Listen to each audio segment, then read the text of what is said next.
Kisah legenda Bujang Senang, Sarawak. Buaya terbesar di dunia. Negeri Sarawak boleh dianggap unik kerana mempunyai populasi buaya yang cukup banyak. Apabila berbicara mengenai buaya di sana, kita pastinya pernah mendengar mengenai seekor buaya legenda yang dikenali orang tempatan dengan nama Bujang Senang. Bujang Senang merupakan antara buaya terbesar di dunia dan telah hidup dan mengganas di sepanjang sungai Batang Lupar sejak tahun 1941 lagi. Buaya gergasi ini telah berjaya dibunuh pada tahun 1992 selepas ianya membunuh seorang wanita Iban. Buaya ini mati setelah ditembak oleh pihak polis dan pemburu Iban dalam usaha selama 4 jam. Bujang Senang merupakan buaya dari spesies Crocodylus porosus, buaya air masin, dan berukuran kira-kira 20 kaki panjang.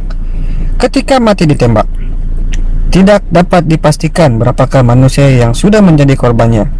Tengkorak Bujang Senang kini dipamerkan di Museum Sarawak di Kuching, Sarawak. Bagi kebanyakan pembaca, Bujang Senang mungkin hanya sekadar hewan biasa.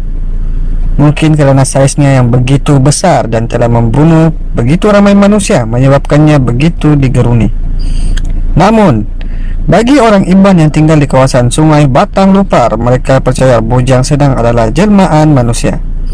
Selain saiznya yang besar, buaya ini juga dianggap unik kerana mempunyai garisan putih di belakang badannya. Garisan ini tidak terdapat pada mana-mana buaya biasa di Sarawak. Ia seolah-olah menguatkan mitos bahawa buaya ini adalah jelmaan seorang pahlawan Iban yang disumpah satu ketika dahulu. Satu ketika dahulu terdapat seorang pahlawan Iban bernama Simalungun. Simalungun terkenal kerana kekebalannya dan digeruni musuh kerana Simalungun akan memenggal kepala musuh yang tewas di tangannya. Akibat ilmu kebalnya, Simalungun tidak akan tercedera apabila terkena senjata musuh.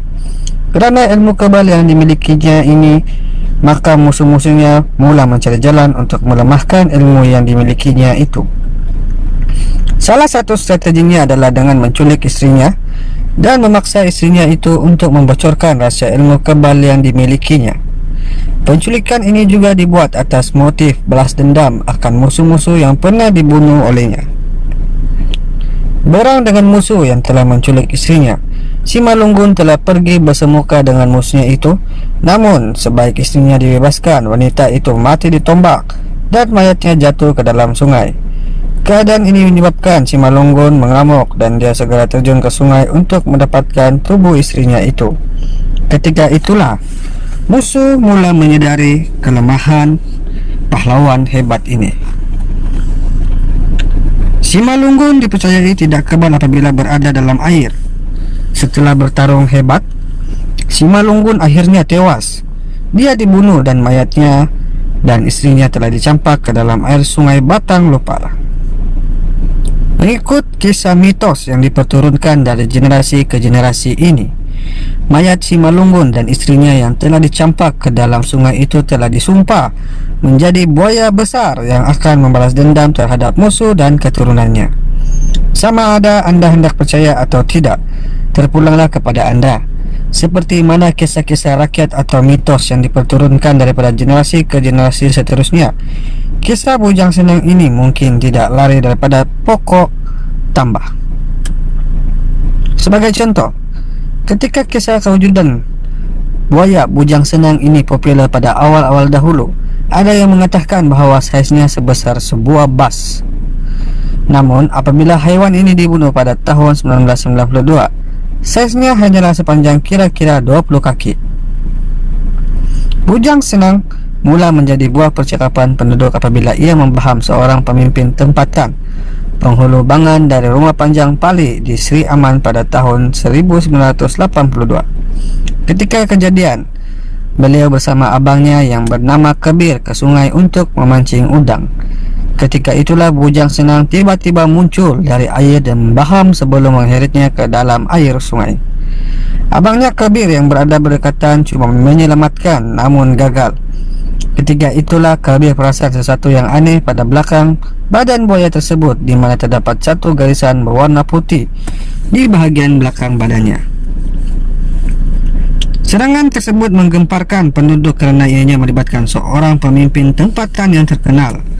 Malah, pihak polis juga telah melancarkan operasi khas selama 5 hari bagi mengesan buaya yang mengganas itu. Namun hampa apabila usaha tersebut gagal. Peristiwa pembunuhan Bujang Senang berlaku pada bulan Mei 1992 setelah buaya gergasi itu membaham seorang remaja perempuan Iban yang sedang menyeberangi sungai yang dikatakan airnya hanya setinggi paras lutut. Remaja tersebut yang bernama Dayang Anak Bayang ketika itu bersama ibunya. Peristiwa itu telah menyebabkan kemarahan penduduk kampung berdekatan dan puluhan daripada mereka telah mengadakan usaha bersama dengan pihak polis untuk menjajaki dan membunuh buaya tersebut. Setelah kira-kira 4 jam mereka berjaya mengepung buaya tersebut, tetapi cubaan membunuhnya dengan lembing dan tembakan peluru biasa gagal. Seorang dukun Iban yang hadir dalam usaha membunuh buaya itu kemudiannya mencadangkan buaya tersebut ditembak dengan peluru paki, kira-kira 40 das tembakan peluru paku sepanjang 10 cm dilepaskan dan kira-kira 22 daripadanya mengenai kepala Bujang Senang yang dipercayai menjadi penyebab kematiannya.